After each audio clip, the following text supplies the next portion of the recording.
And these principles were two. The first was that the hospitals should be nationalised rather than be run by local authorities or voluntary organisations.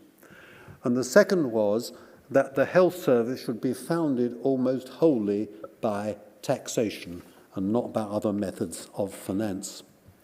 And Bevan felt that principle particularly strongly because he was the prime post-war spokesman of democratic socialism. And he said that the redistributive aspects of the health service, to be financed through progressive taxation, through the income tax, were almost as important for him as the medical. The redistributive aspects almost as important. And he said millionaires ought to be glad that their taxes are being used to heal the sick. Now, it's fair to say at that time, the average working man, and it was mainly men in the labour market, paid very little or no tax at all. Of course, that isn't the case today. He also said that the health service would be effectively controlled through Parliament. And he said that every time a maid kicks over a bucket of slops in a ward, an agonised wail will go through Whitehall. What the Health Act will do is to put a megaphone in the mouth of every complainant so that he will be heard all over the country. And I leave it to you as to whether that's an accurate description of the health service as it is today. One manager in the health service to whom I discussed this said, what the Act does now is to put a megaphone in the mouths of those running the health service, not those actually using it. Now, his view of the health service, indeed of society, was based very much on the idea of social solidarity in the Welsh mining valleys where he grew up. And it's perhaps easy to romanticise that. And perhaps in the immediate post-war period, that feeling of solidarity was based less on community and civic spirit, as he thought, than on fears generated by war and poverty. But whether that's so or not, it was undermined with affluence in the 1950s, and people began to acquire goods that their parents could only dream of. Home ownership increased, and also the purchase of consumer goods that made life easier: cars, television sets, fridges, washing machines, and so on. And people really wanted to escape from the working class through acquiring aspirations which made them into the middle class. And far from, as Bevan hoped, the working class undermining capitalism, capitalism was undermining the working class. Bevan disapproved of the affluent society. He called it vulgar. For the, in a way, contemporary reason, he thought we weren't providing enough resources to investment. We were spending too much on consumer goods and not enough on investing for the future. But of course, most of the beneficiaries of affluence did not think it at all vulgar. Now, Bevan's socialism, I think, does rest on these communal loyalties. Can you restore them? Can a politician recreate them? That's the key question I think any socialist has to face. But when Bevan died, he died prematurely in 1960 at the age of 62. Had he lived, I think he might well have become leader of the Labour Party, but he died prematurely. And one journalist wrote at the time he died, "In the coalfields from which he came, Marx and Engels had been supplanted by Marks and Spencer. And the sound of class war is being drowned by the hum of the spin dryer. There will be no more Aneurin Bevans." Now, my second exhibit is Enoch Powell. And Enoch Powell is most remembered, most famous for a speech inaccurately called the Rivers of Blood speech about immigration, made in May 1968, arguably the most notorious speech made in Britain since the war. And it made him, for a time, the most popular politician in Britain, certainly more popular than the two party leaders at that time, Harold Wilson and Edward Heath. And if we'd had a directly elected presidential system, he might well have been elected president. Now, the phrase rivers with blood was not one he used. He said, I foresee the Tiber flowing with blood, which is a quotation taken from Virgil's Aeneid. And he said, like the Roman, I foresee the Tiber flowing with blood. Now, very remarkably, for a distinguished classical scholar, and professor indeed, he got it wrong. The phrase was not said by the Roman at all, and Aeneas was not a Roman. Aeneas was a Trojan refugee who arrived in Rome after the defeat of the Trojans in the war against Rome, and he intermarried with a Roman. He was an immigrant who intermarried. But in any case, it wasn't Aeneas who said it. It was a Sibyl of Cumae who was Greek. So that was an unfortunate, I think, error. But clearly, no one, I think, would deny that immigration is a key issue today.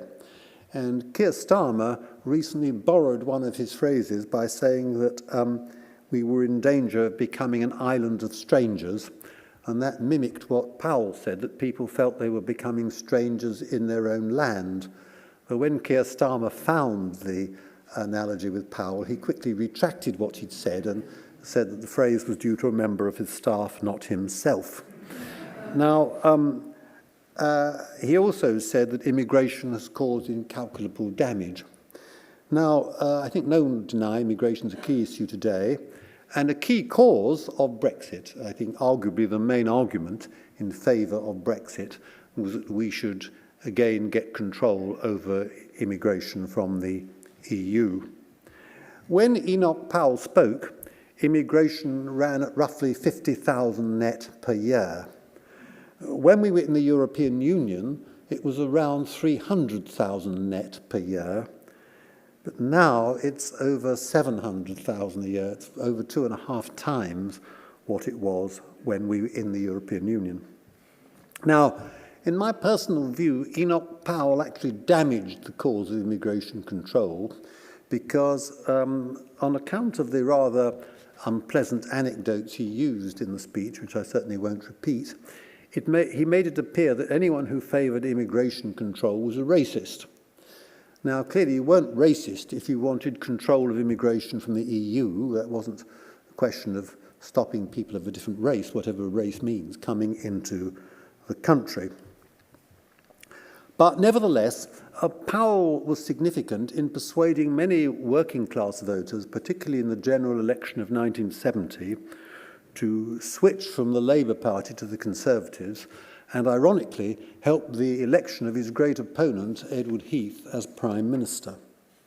And immigration became a key electoral issue, supplanting the traditional class issue and helping to undermine traditional party allegiances. And of course, they've been undermined much more since that time.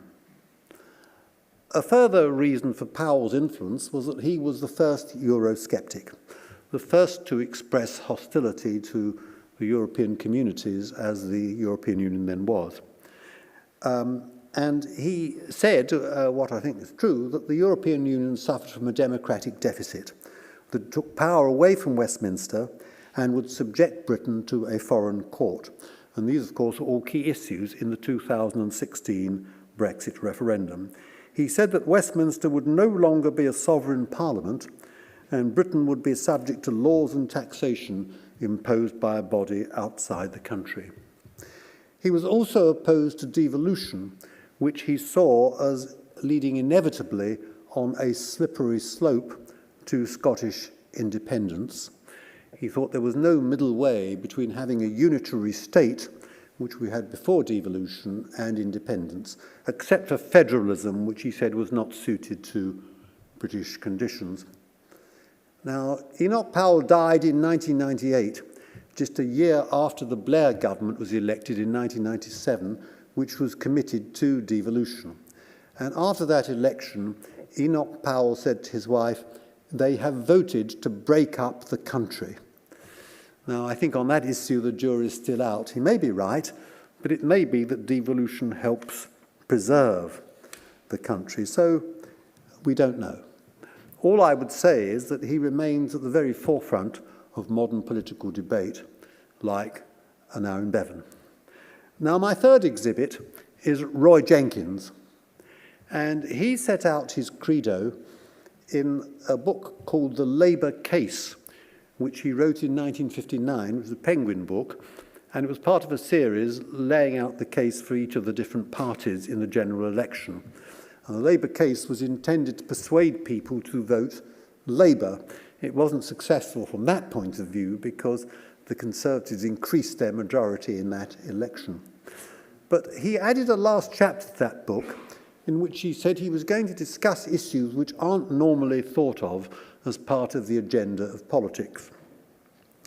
And he concluded by saying, "Let us be on the side of those who want people to be free to live their own lives, to make their own mistakes, and decide in an adult way, and provided they do not infringe the rights of others, the code by which they wish to live. In the long run, these things will be more important than even the most perfect of economic policies." And that's the leitmotif of his political career.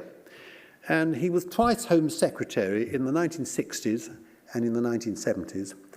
And he was the pioneer of a great deal of libertarian legislation. Some of it came in private members' bills, but those don't normally reach the statute book unless the government is prepared to give them time. And Roy Jenkins ensured that the Labour governments of the day did give them time. Homosexuality was legalised, so was abortion. And there was also legislation on race discrimination, and in the 70s on what was then called sex discrimination, I think would now be called gender discrimination. And most remarkably, and it's perhaps difficult for people to believe that such a situation ever existed, there was an end to the Lord Chamberlain's censorship of plays. Now, before the 1960s, the Lord Chamberlain, who was a court official, had complete discretion to ban a play or to ban individual lines in a play. And since he was a court official, he couldn't be questioned in Parliament. Now, the Lord Chamberlain, I think, probably knew no more about the theatre than any other moderately well-educated playgoer. One of the lines he changed was in John Osborne's play The Entertainer in 1957, and the line that was deleted was, "Those playing fields of Eton have really got us beaten." Some of you may have seen recently in London the revival of Bernard Shaw's play Mrs. Warren's Profession. That was banned in 1893 and not shown until 1925. Most remarkably, in 1957, Samuel Beckett's play Endgame was licensed for performance in French, but not in English on grounds of blasphemy. So either the Lord Chamberlain did not understand French, or he thought that anyone who did was already so irredeemably corrupt as to be beyond redemption. But that was removed, I think, rather to the relief of the Lord Chamberlain, I suspect. More broadly, Roy Jenkins was a leading post-war spokesman for social democracy, which is something very different, I think, from democratic socialism. But he thought it couldn't be achieved by the Labour Party, which was too hidebound by the left and the trade unions. And so for that reason, he formed a new party in 1981 called the Social Democrat Party, which remarkably, by December 1981, was doing much better than Reform UK now. It was 50% of the vote in the poll. Shows perhaps one should take predictions of the future with a pinch of salt. The cover of The Economist at that time listed Roy Jenkins with his colleagues and said, "Her Majesty's new loyal opposition," but of course it fades away. But the Social Democrat Party formed an alliance with the Liberals called the Alliance, and then merged with Liberal Democrats, and said, we need party realignment, Roy Jenkins, and to get that, we need proportional representation. We need to change the electoral system. Now, oddly enough, that cry has been taken up by another of my six, who's quite different from Roy Jenkins, namely Nigel Farage. He also wants to realign the British party system, not on the centre-left as Roy Jenkins did, but on the right. And Reform UK is, or perhaps I should say was, in the general election, committed to proportional representation, which is natural for a party which in the last year's general election got 14% of the vote, 1 in 7 of the votes, but just 5 seats out of 650. It's worth pointing out, in the last 2 national elections we had under proportional representation, in 2014 and 2019, parties led by Nigel Farage won both of them. And in the last one, in 2019, the Conservative vote was down to 9%, and that meant the end of Theresa May. So there, Roy Jenkins had great significance, at least in launching the idea of party realignment, though it's been taken over by someone whose views he would totally disagreed with. He never became Prime Minister, and he had lunch with John Major shortly after John Major ceased to be Prime Minister, and John Major said, "Do you regret not having been Prime Minister?" And Roy Jenkins replied, "Do you regret having been Prime Minister?" My fourth example or exhibit is Keith Joseph, who I think has been more widely mocked than any other politician since the war. And Dennis Healey, Labour Chancellor in the 70s, said he was a mixture of Rasputin, Hamlet, and Tommy Cooper. And he was generally known as the Mad Monk. Now, most politicians perhaps are mocked by members of their own party, of the opposition party, but he was mocked also by members of his own party. Lord Hailsham, Lord Chancellor in the 1780s, said he was dotty. Reginald Maudling, Chancellor of the Exchequer in the 70s, Home Secretary in the 80s, Chancellor of the Exchequer in the 60s, Home Secretary in the 70s, said he was nutty as a fruitcake. But I think he achieved more than any of his critics, because I think, as Trevor implied in his introduction, that he was the brains behind Margaret Thatcher in the idea of the market economy. He gave the ideas which clothed her beliefs and instincts. And in my view, he is, with Nigel Farage, the most influential politician of the post-war period, because Thatcherism is a new kind of conservatism, and again, as Trevor implied, it had an influence on New Labour, on Blair, as much as it did on Margaret Thatcher. And Blair adopted many of Keith Joseph's economic nostrums.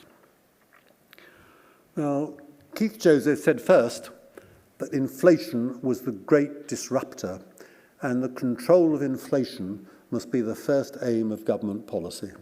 He said we were much too much influenced by memories of the bleak, muffled men and the hopeless dole queues of the 1930s. But that wasn't the problem of today. The problem of today was the fall in the value of the currency.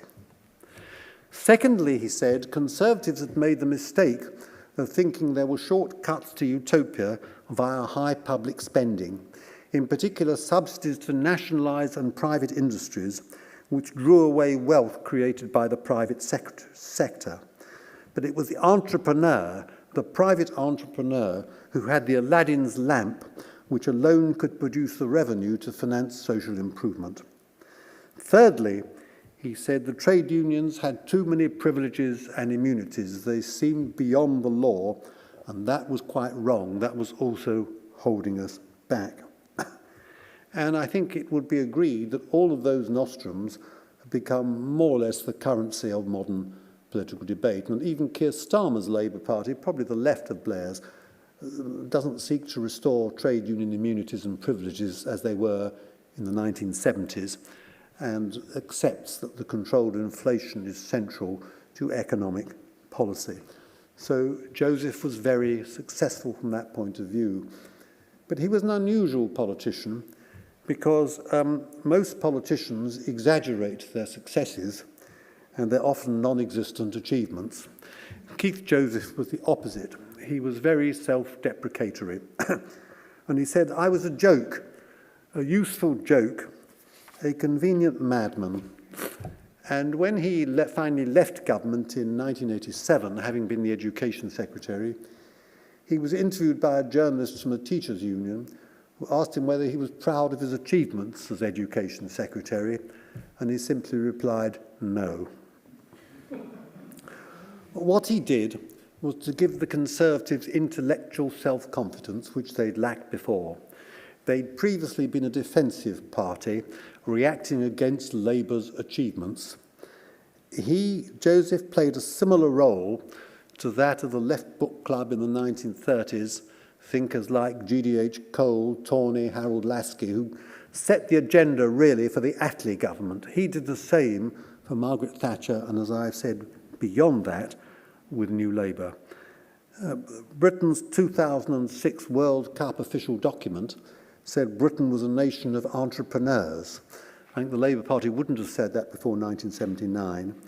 And Peter Mandelson famously said he had no objection to people becoming what he called filthy rich, which he certainly has become, so long as they paid their taxes.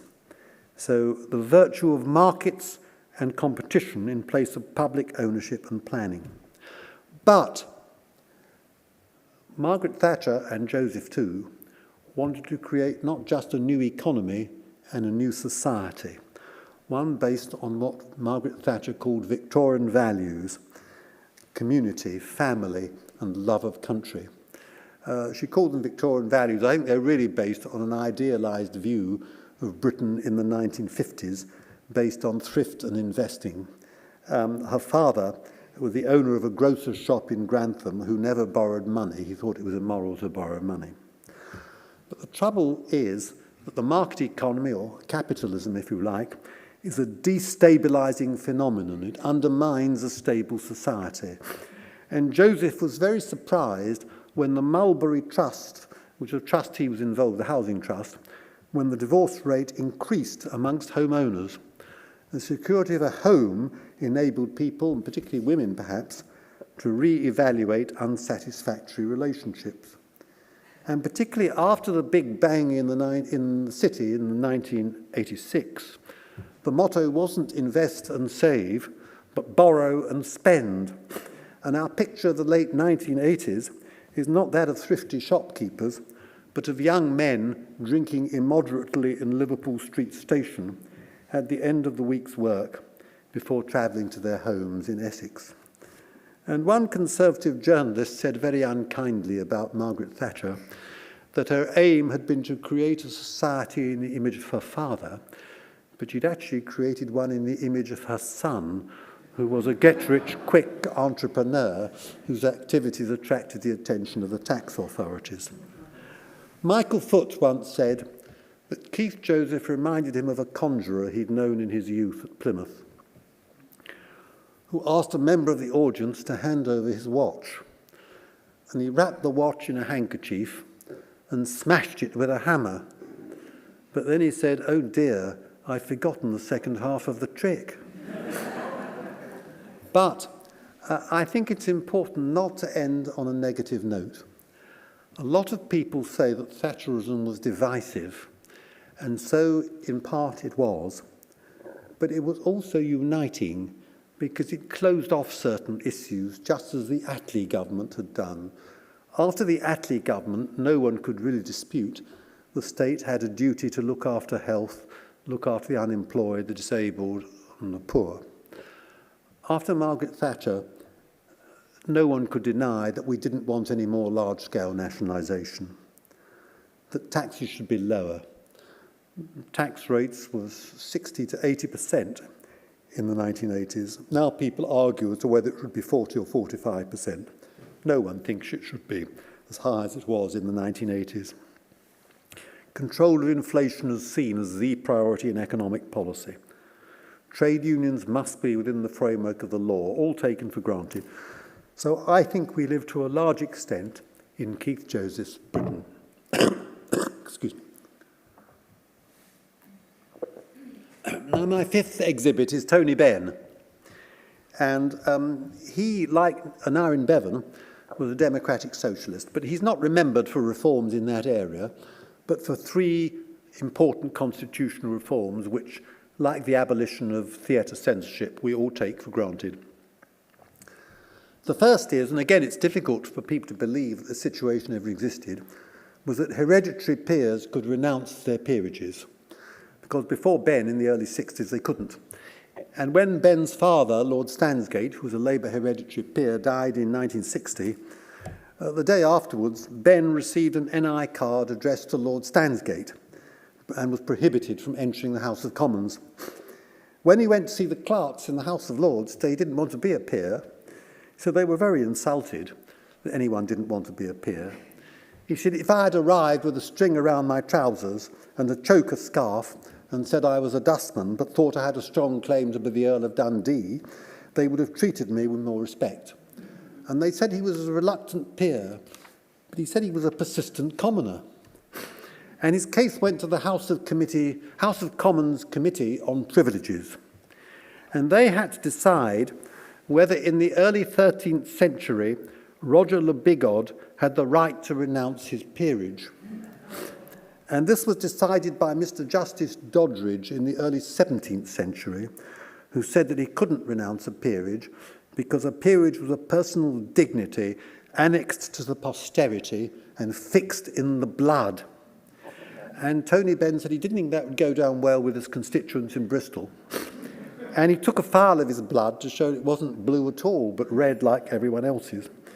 Now, eventually, after a great struggle, he had to fight 2 by-elections. He won in 1963, and you then had the right to renounce. And he said this taught him very important lessons, which he remembered throughout his career. He said his first was, you couldn't expect justice from the establishment. When he went to see his party leader, Hugh Gateskill, Gateskill said, you can't expect us to make a fuss over you. But someone mightier than Gateskill, Winston Churchill, did give public support and sent him a letter of support and a cheque for £20 to help his campaign. He said, but you won't get justice from the establishment, but if you've got the people behind you, the public behind you, there's nothing you cannot achieve. And that was what wore down the establishment. He said the establishment will first say, what you're proposing is absolutely mad, it's completely crazy, you must be off your head and wasting our time. He said then at a later stage they would say, well, it may be there's something to what you say, but really this is not an important issue, it's not crucial to politics and not a matter we can really spend much time on. He said, but when you've won, they'll say, well, of course, we're always in favour of that all the time, as they do now say about this matter. And this led him on to his second reform, which was a referendum. He was the first in Britain to advocate it in 1968. And he said in that year he had an epiphany. It was the year of the student revolt, which persuaded Lyndon Johnson, the American president, not to stand again, almost removed President de Gaulle in France from power, had nationalist movements in Scotland and Wales, Black Panther movement in America, student movement. And Ben said all this had a common cause, that voters were no longer satisfied with simply putting a cross on a ballot paper once every 5 years. They were protesting against traditional and remote institutions of representative democracy. And he said the key issue to have a referendum must be the European community, as the European Union then was, because at that time all 3 parties were in favour of it. So there was no way in which a voter who was against it could make his or her voice heard. Tony Benn's third major reform was that party members, as well as MPs, should be able to elect party leaders, and that too is now accepted by all the major parties. Now, Tony Benn had a longer political career than anyone of his generation except for the Queen. He was in Parliament, in the Commons, from 1950 to 2001, which was one very brief interval. But in 2001, he said he was going to leave the House of Commons to, as he put it, devote more time to politics. He was allowed to use the Commons library and tea rooms and sit in the Peers' Gallery to listen to debates without, as he put it, the humiliation of being a lord. And he began a career of public speaking. And as you could imagine, he had no time for Tony Blair. And at one of his meetings, Ben said, if there were any supporters of New Labour present, would they please leave by the door at the far right? In 2005, at the age of 80, he spoke at 5 fringe meetings at a Labour Party conference and then collapsed. He was put in an oxygen mask and visited by his son Hilary, who's now a cabinet minister himself. And when he saw Hilary, Tony Benn removed his mask and said, "Now about your speech to conference." In 2007, he was voted Britain's political hero by 38%, beating, this is a BBC poll, beating Margaret Thatcher, who got 35%. But he said he was revived in 2007 when he received a death threat. A death threat. Excuse me. He said, "I was very chuffed, as I've not had one for years." He said, "Once I was called the most dangerous man in Britain. Now I'm told I'm a national treasure. That's the final corruption in life. You become a kindly, harmless old gentleman. I am kindly, I am old, and I can be a gentleman, but I am not harmless." He won 2 posthumous victories. First in 2015, when Jeremy Corbyn was elected leader of the Labour Party, someone he'd certainly have supported. It's worth pointing out that Jeremy Corbyn got more votes in 2017 and 2019 than Keir Starmer last year, and a higher percentage share of the vote in 2017 than Keir Starmer. And he would also have got a higher percentage in 2019 had the SNP in Scotland not imploded. Ben's second victory, of course, was the Brexit referendum of 2016. He would certainly have supported Brexit. And Ben's central insight, which I think holds, is that the world of deference and respect for authority was passing away, and democracy had to be redeveloped on new foundations. Very oddly, some of that critique was taken over by Tony Blair, with his referendums, devolution and other constitution reforms, directly elected mayors and so on. But Ben, like Tony Blair and most Labour leaders, was not in favour of proportional representation. And when asked why, he said in a list system of proportional representation, he would be 599th out of 600 on the Labour list. And Neil Kinnock said, "Do you want that in writing?" Now, my last exhibit, as Trevor said, the only one still alive, very much alive, is Nigel Farage. And he, I think, is responsible for the most consequential foreign policy decision we made since the war, which is Brexit. Whatever your view of it, whether you're for it or against it, it is the most important decision we made since the war. And you may argue without him it would not have happened. And the remarkable feature of that achievement, it was made by someone who was not an MP and not a member of any of the 3 major parties. And since 2010, Conservative leaders have been in fear of him. He arguably has destroyed 3 Conservative prime ministers, David Cameron, Theresa May and Rishi Sunak. In 2019, his influence was crucial in giving Boris Johnson a large majority. And last year, his influence was crucial in splitting the Conservative vote and giving Starmer a large majority. If you add up the total of Tory and Reform percentages, it comes to 39%. Starmer got 34%, 39, 34. Not saying that every Reform voter would have voted Conservative, but a lot of them would have done. He turned Brexit from being a crank idea to a majority aspiration. And it showed how many people felt the political system was not working for them and the major parties were not working for them. In last year's general election, 16.5 million voted either Labour or Conservative. But in 2016, 17.5 million voted to leave the European Union, and of course many voted the other way. Brexit was achieved even though all 3 major party leaders and the industrial, financial and administrative establishment were against it. Now I conclude, why these 6? Many have asked me, well, what about other influential post-war politicians who did not become Prime Minister? R.A. Butler, author of the 1944 Education Act, Anthony Crossland, Hugh Gateskill, Neil Kinnock, Michael Heseltine, Kenneth Clarke. We can all think of various names. My answer is this, that the significance of those people lies in adapting their parties to the prevailing consensus. My six all sought to challenge that consensus. They were contrarians. Bevan and Ben wanted to shift it to the left. Powell, Joseph and Farage wanted to shift it to the right.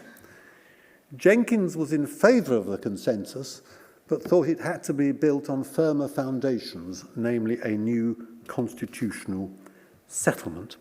So that, I think, is the first reason why they were the six that I've chosen.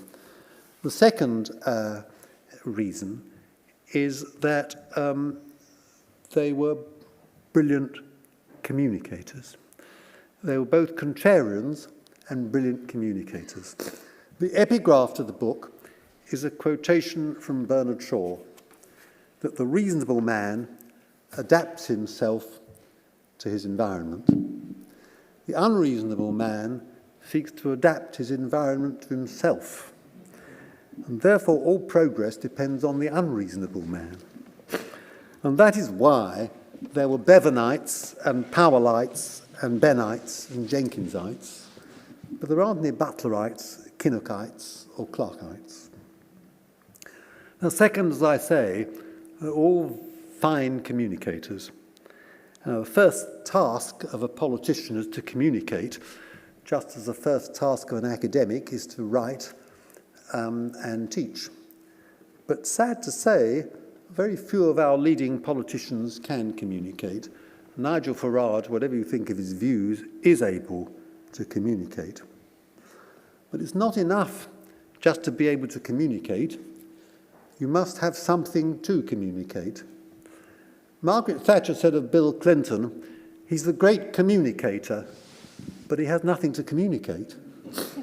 And I hope that although I'm not a politician, that I've communicated sufficiently well to persuade you to buy the book, and which I will happily sign later on at no extra charge. But I think now there's time for questions, Trevor, do you think? We'll give you a clap.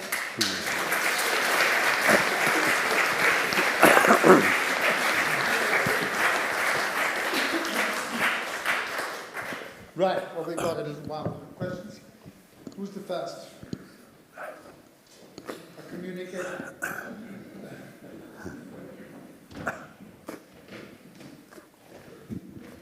Thank you, Vernon. My question is, which out of these six men do you think Keir Starmer is most inspired by or respects the most?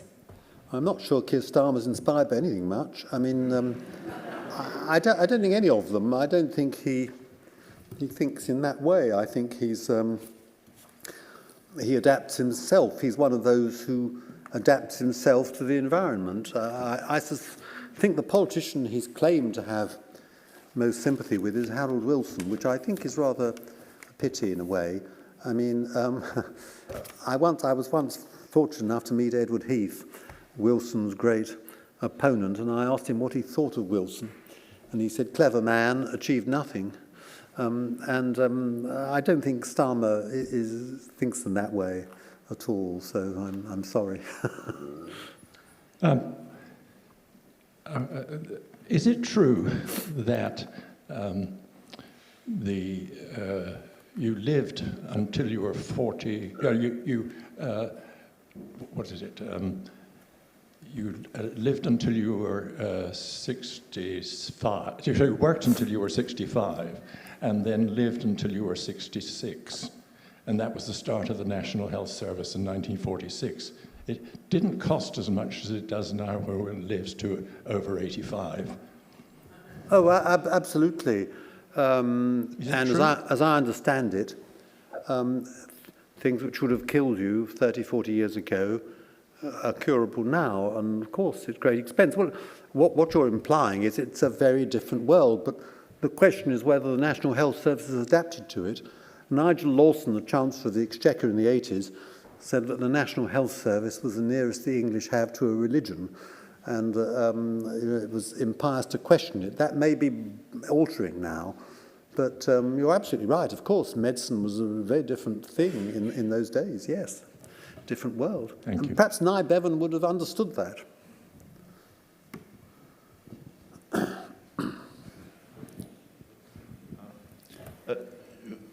Once Brexit is achieved, does there any longer exist such a thing as Farageism? Is there an intellectual construct? Oh, is there such question. a coherent philosophy? Does it exist? Well, it's a good question. He's often summed up as a populist, and populism's more a mood, I think, than a doctrine. I mean, on a lot of political philosophies, you can say that the book sets out your views, and some of the views that influenced Margaret Thatcher are set out in books. And of course, many of the views that have influenced the Labour Party are set out in books. But there's no kind of Bible of populism. I think it's a mood. It's there in many Western countries, in taking advantage of a feeling of alienation from conventional politics, dislike of too much internationalism, seeking a halt to immigration and so on. So I think that's the nearest you get to Farageism. It's a variant of populism, I think.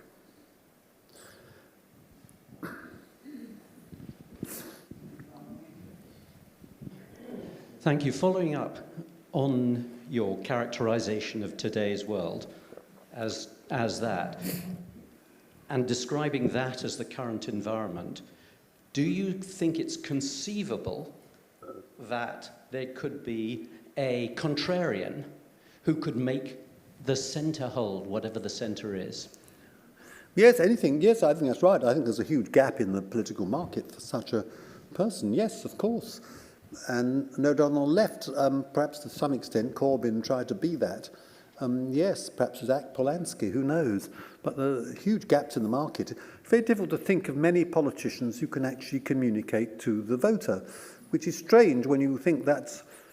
If anyone wants to go into politics, the first thing you'd say was your most important attribute is to be able to communicate. And I find it very strange, frankly, that so few leading politicians can actually do that. Strikes me as very strange. Can I ask a question? Yeah. Trump obviously is a very successful communicator in one sense, but he's absolutely no orator. He doesn't speak wise or clever or persuasive words. Is he a one-off? No, there's no virtue about being a populist. I mean, you can argue Hitler was a populist. Marine Le Pen, I suppose, Mussolini, no virtue to it. It's just a particular gift of communication which can be used for good or bad. And it's morally neutral. Yes, I meant the quality of his communication is very basic. Well, a lot of exclamation marks. We and would say capital that, letters. but that's not what the American public think. He got 77 million votes. And we might say that about Farage, but I mean, he got it. Some people would say that about Boris Johnson, who was a good communicator. The test is not what we think so much, it's what the voters think. And we're not, not necessarily representative in Highgate of the average voter.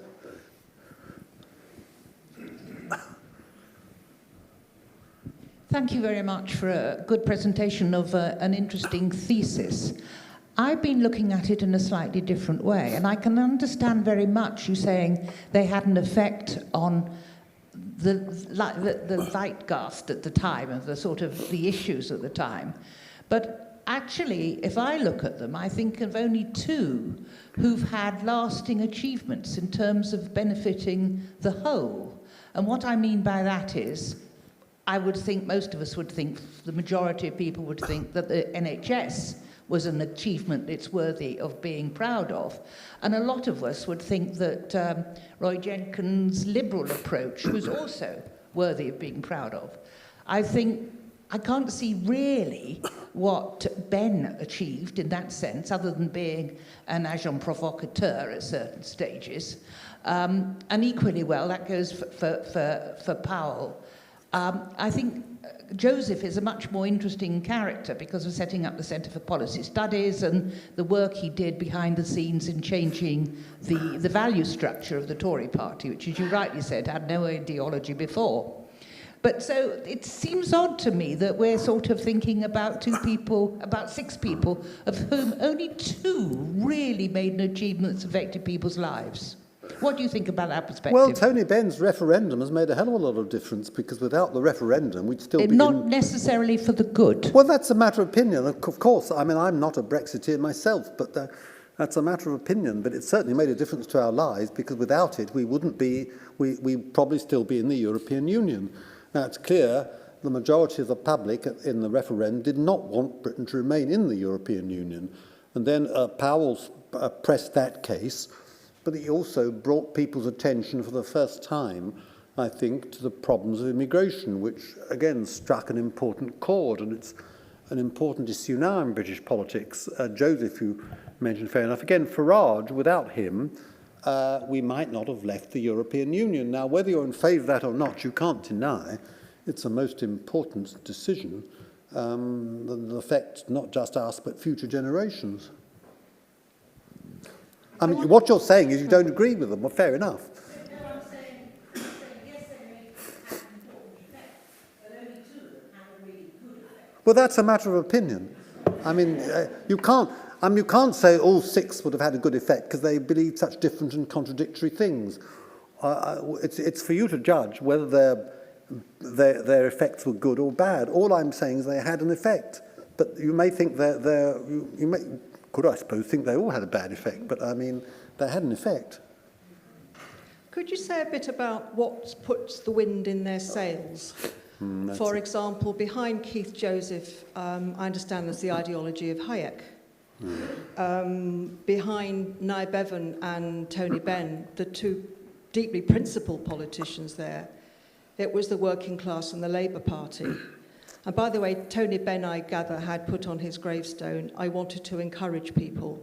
And he had huge inspirational effect on the Labour movement, and particularly the peace movement. Farage, behind him, I understand there's a lot of big business.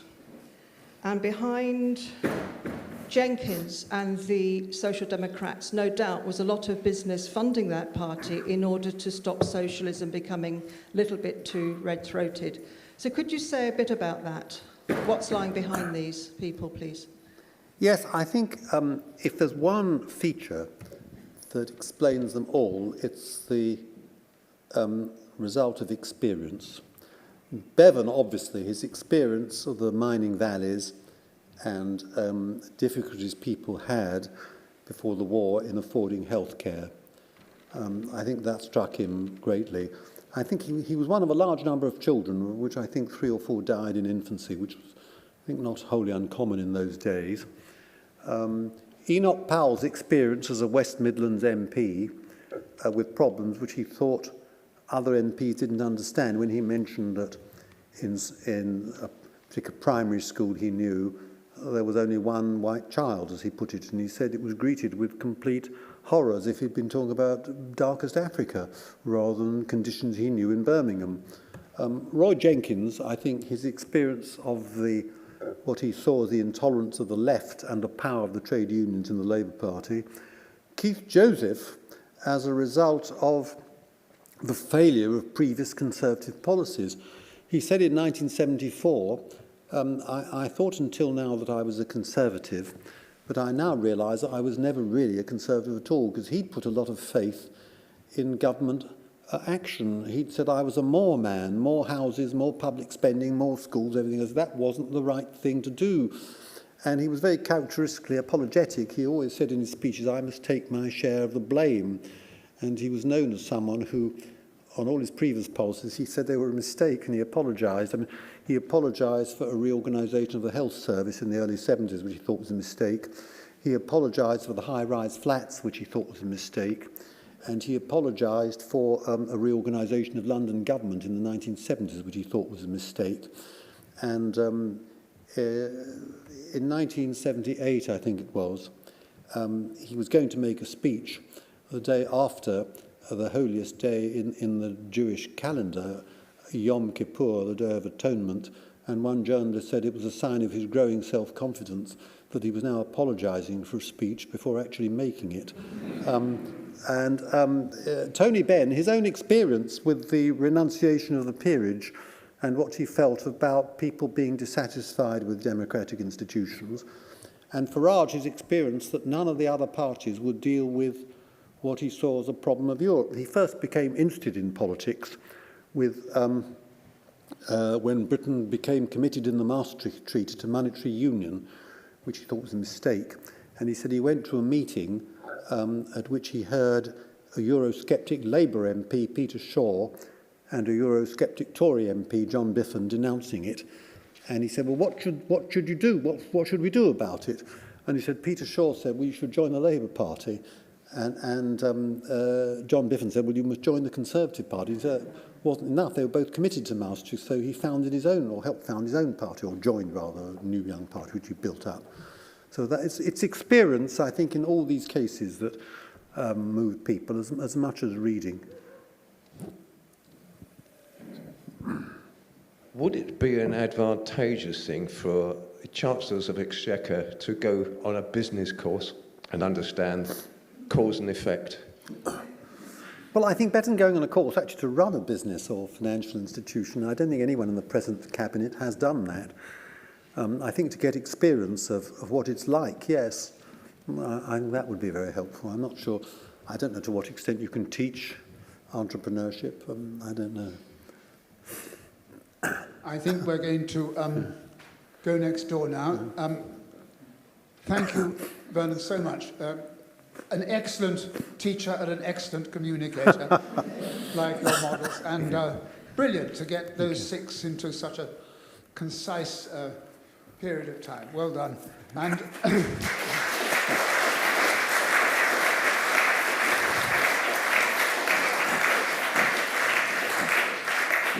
now, you're going to have to be very spry now, because there are only 12 copies of the book. Okay, on your marks, get set. Well done. Hold on to that. That was smashing. Nice one.